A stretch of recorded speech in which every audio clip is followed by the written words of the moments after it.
सिद्धि हो, जिस कथन में जीव के उत्थान की सिद्धि हो, उसको बोलते हैं प्रवचन। ऐसा। विजय जैन मुंबई से पूछते हैं, नमोस्तु महाराज जी, क्या शाकाहार और मांसाहार में भेद पाप पुण्य की दृष्टि से होता है या उसके सात्विक और तामसिक प्रभाव से होता है? मूल उद्देश्य इसका है हिंसा से। हिंसा का रूप ज्यादा है। दूसरे को दुख देकर, दूसरे की जिंदगी उजाड़ करके अपनी जिंदगी बचाना, खुशहाल करना, ये सबसे बड़ा पाप माना गया है।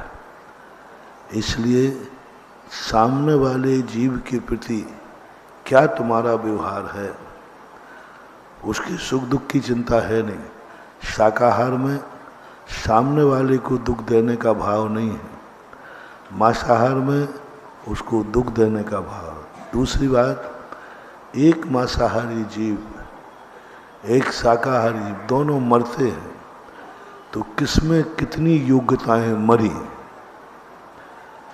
कितनी योग्यताएं मरी। एक संगी पंचेंद्री को आपने मारा,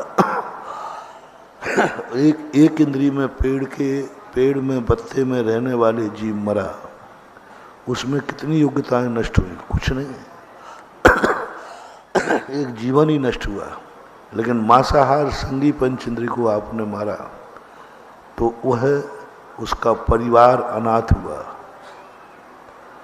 परिवार के साथ उसके शरीर के अंदर अनंतानंत निगोदिया जीव पल रहे थे, वो नाश को प्राप्त किया।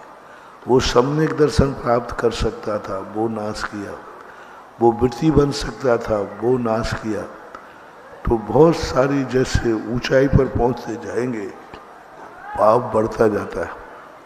जैसे एक व्यक्ति ने किसी भिखारी को मार दिया, एक व्यक्ति ने राष्ट्रपति को मार दिया। दोनों जीव हैं, लेकिन राष्ट्रपति को मारने वाले को धारा ज्यादा लगेगी, क्योंकि उससे देश अनाथ हुआ है।